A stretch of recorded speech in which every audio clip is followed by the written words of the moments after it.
नमस्कार दोस्तों, स्वागत है आपका मेरे यूट्यूब चैनल पर। आज मैं लेकर आई हूँ आपके लिए कंप्यूटर के कुछ क्वेश्चंस जो आपके एग्जाम के लिए इंपॉर्टेंट होने वाले हैं, खासकर लोअर पीसीएस के लिए जो आपका होने वाला है। तो शुरू करते हैं। पहला क्वेश्चन है, निम्नलिखित कथनों पर विचार कीजिए। पहला कथन है, यूआरएल किसी वेब रिसोर्स का एड्रेस होता है। क्या होता है? यूआरएल किसी वेब रिसोर्स का एड्रेस होता है। दूसरा कथन है, यूआरएल में प्रोटोकॉल का उल्लेख आवश्यक नहीं होता। तो इसमें आपका ऑप्शन केवल 1 सही है। यूआरएल किसी वेब रिसोर्स का एड्रेस होता है। यूनिफाइड रिसोर्सेज लोकेटर जो यूआरएल की फुल फॉर्म है। यूआरएल का प्रयोग इंटरनेट पर उपलब्ध किसी वेब पेज, फाइल या वेब रिसोर्स का अनूठा पता, किसी वेब एड्रेस दर्शाने के लिए किया जाता है। यूआरएल में प्रोटोकॉल का उल्लेख आवश्यक नहीं होता, ये कथन गलत है। तकनीकी दृष्टि से एक पूर्ण यूआरएल में प्रोटोकॉल जैसे HTTPS, FTP का होना अनिवार्य होता है। प्रोटोकॉल यह निर्देश देता है कि ब्राउजर और सर्वर के बीच डेटा का आदान प्रदान किस नियम और माध्यम के तहत किया जाएगा। बिना प्रोटोकॉल के कोई भी वेब एड्रेस केवल एक डोमेन नेम कहलाता है, ना कि संपूर्ण यूआरएल। नेक्स्ट क्वेश्चन आता है, निम्नलिखित में से कौन सा प्रोटोकॉल ईमेल भेजने के लिए प्रयुक्त होता है? कौन सा प्रोटोकॉल है जो ईमेल भेजने के लिए प्रयुक्त होता है?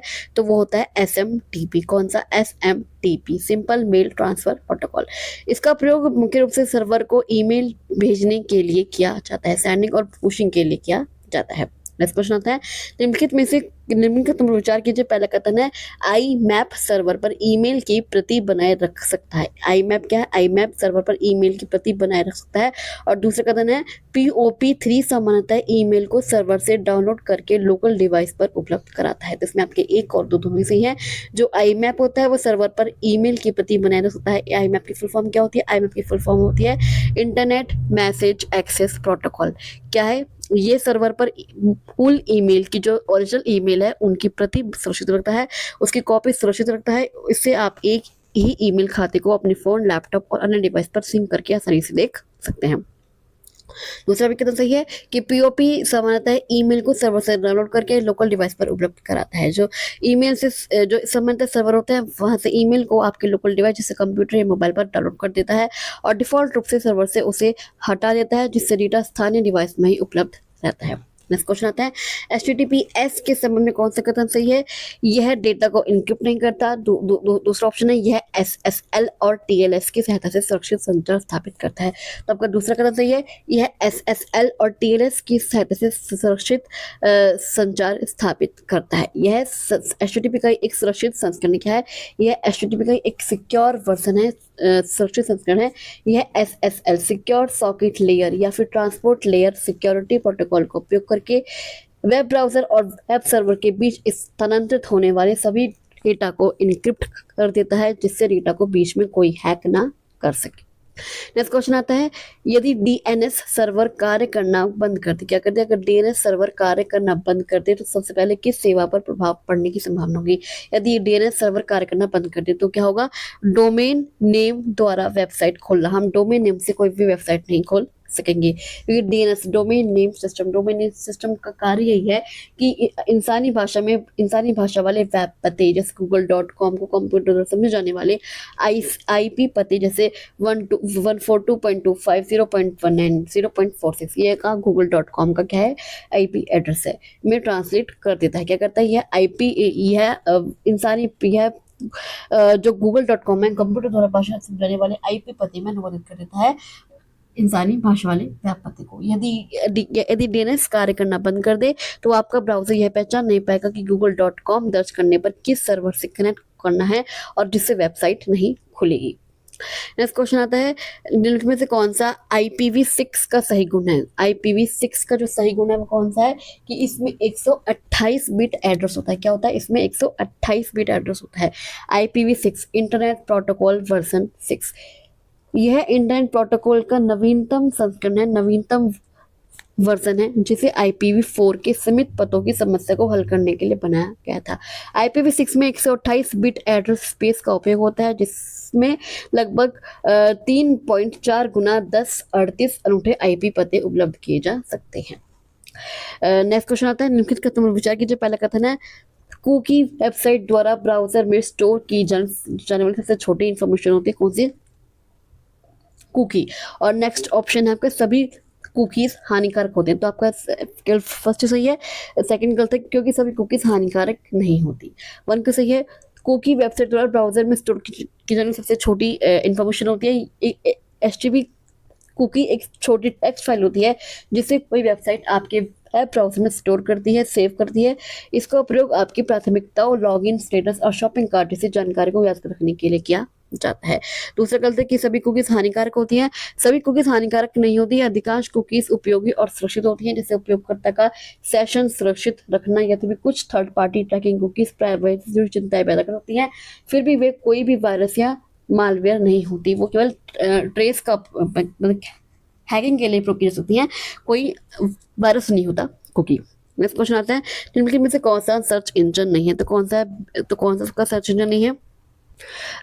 कौन सा आपका सर्च इंजन नहीं है? बिंग आपका सर्च इंजन है, डक डक गो आपका सर्च इंजन है, याहू आपका सर्च इंजन, या कौन सा सर्च इंजन नहीं है? कौन सा सर्च इंजन नहीं है? बिंग, हाँ तो आपका मोजिला फायरफॉक्स, ये आपका सर्च इंजन नहीं। क्या है? मोजिला फायरफॉक्स एक वेब ब्राउजर है, ना कि सर्च इंजन। इसका मुख्य उद्देश्य इंटरनेट पर वेब पेजेस को खोलना होता है और देखना होता है। क्या होता है? वेब पेजेस को खोलना और देखना होता है मोजिला फायरफॉक्स का काम। नेक्स्ट क्वेश्चन आता है, डिजिटल सिग्नेचर का मुख्य उद्देश्य क्या होता है? डिजिटल सिग्नेचर का मुख्य उद्देश्य होता है सेंडर की अथॉरिटी और डेटा इंटीग्रिटी सुनिश्चित करना। क्या होता है? जो सेंडर की अथॉरिटी होती है और डेटा इंटीग्रिटी सुनिश्चित करना।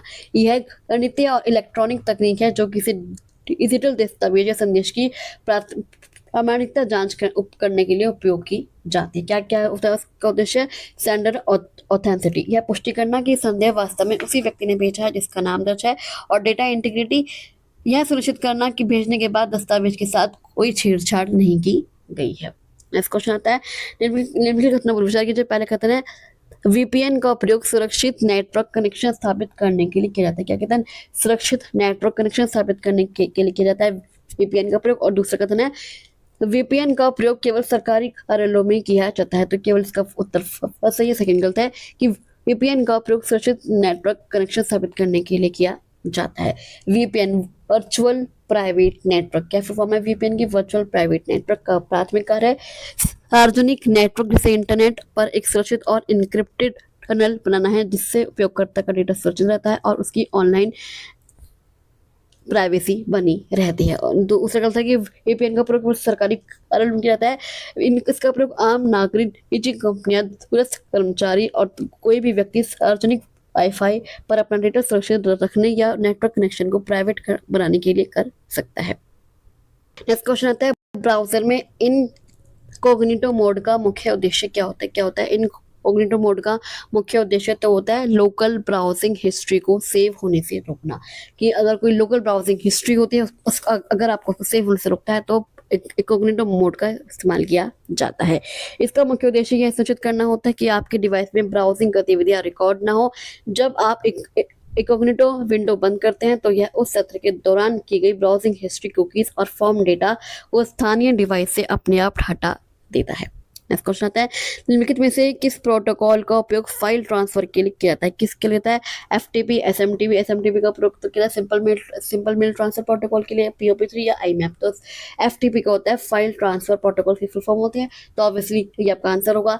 फाइल ट्रांसफर प्रोटोकॉल का प्रयोग फाइल ट्रांसफर के लिए किया जाता है। इसका प्रयोग इंटरनेट या नेटवर्क पर एक कंप्यूटर से दूसरे कंप्यूटर पर फाइलों के स्थानांतरण या आदान प्रदान करने के लिए किया जाता है। नेक्स्ट क्वेश्चन आता है, निम्नलिखित कथनों पर विचार कीजिए। पहला कथन है, डोमेन नेम मनुष्यों के याद रखने में आसान होता है। क्या होता है? डोमेन नेम मनुष्यों के याद रखने में आसान होता है। और दूसरा कथन है आपका, डोमेन नेम को IP एड्रेस में बदलने का कार्य कौन करता है? DNS करता है। तो इसमें भी आपके फर्स्ट और सेकंड दोनों सही है कि जो डोमेन नेम मनुष्यों के याद रखने में आसान होता है, ये एक आसान और पठनीय नाम होता है जिसे मनुष्य संख्याओं के लंबे अनुक्रम जैसे IP एड्रेस की तुलना में बहुत आसानी से याद रख सकता है।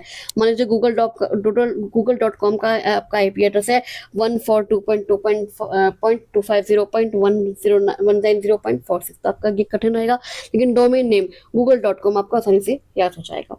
कथन दो आपका गलत है। कथन दो भी आपका सही है कि डोमेन नेम को IP एड्रेस में बदलने का कार्य कौन करता है? DNS करता है। कंप्यूटर या नेटवर्क डिवाइस केवल IP एड्रेस समझते हैं। जब आप ब्राउजर में डोमेन नेम टाइप करते हैं तो DNS डोमेन नेम सिस्टम उस डोमेन नेम को उसके संबंधित IP एड्रेस में अनुवादित ट्रांसलेट करने का कार्य करता है। नेक्स्ट क्वेश्चन आता है, यदि किसी वेबसाइट के एड्रेस बार में लॉक सिंबल क्या दिखाई देता है कि लॉक सिंबल दिखाई देता है तो उसका क्या मतलब होता है? इसका मतलब होता है वेबसाइट का कनेक्शन HTTPS द्वारा सुरक्षित। क्या होता है? जो वेबसाइट का कनेक्शन है वो HTTPS द्वारा सुरक्षित है।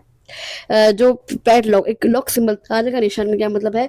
ब्राउजर के एड्रेस बार में यह चिन्ह दर्शाता है कि आपके ब्राउजर और उस वेबसाइट के सर्वर के बीच स्थापित जो कनेक्शन है वो HTTPS hyper transfer protocol secure द्वारा एन्क्रिप्टेड है। इसका अर्थ है कि आपके द्वारा भेजी जा रही जानकारी जैसे पासवर्ड, क्रेडिट कार्ड विवरण आदि को बीच में कोई अन्य व्यक्ति देख या चुरा नहीं सकता। नेक्स्ट क्वेश्चन आता है, निम्न के कथन पर विचार कीजिए। पहले कथन है वेब ब्राउजर एक एप्लीकेशन सॉफ्टवेयर है और दूसरा कथन है गूगल क्रोम और माइक्रोसॉफ्ट एज दोनों वेब ब्राउजर हैं। तो आपके दोनों का तो सही है कि वेब ब्राउजर एक एप्लीकेशन सॉफ्टवेयर है जिसका उपयोग इंटरनेट पर उपलब्ध वेब पेजों, वेबसाइटों और रिसोर्सेज को एक्सेस करने और देखने के लिए किया जाता है। दूसरा कथन है गूगल क्रोम और माइक्रोसॉफ्ट एज दोनों वेब ब्राउजर्स हैं, तो दोनों ही दुनिया के सबसे लोकप्रिय और व्यापक रूप से उपयोग किए जाने वाले वेब ब्राउजरों के उदाहरण हैं। तो चलिए आज के लिए बस इतना ही। आई होप आपको एमसीक्यू सी वीडियो अच्छा लगा हो। आपको एमसीक्यू सी वीडियो कैसे लगी मुझे कमेंट बॉक्स में कमेंट करके जरूर बताइएगा। और अगर आपको वीडियो अच्छी लगे तो आप इस वीडियो को लाइक कर सकते हैं, शेयर कर सकते हैं और इस सब्सक्राइब करके जरूर जाएगा। चलिए मैं आपसे मिलती हूँ अगली वीडियो में, तब तक के लिए थैंक यू सो मच।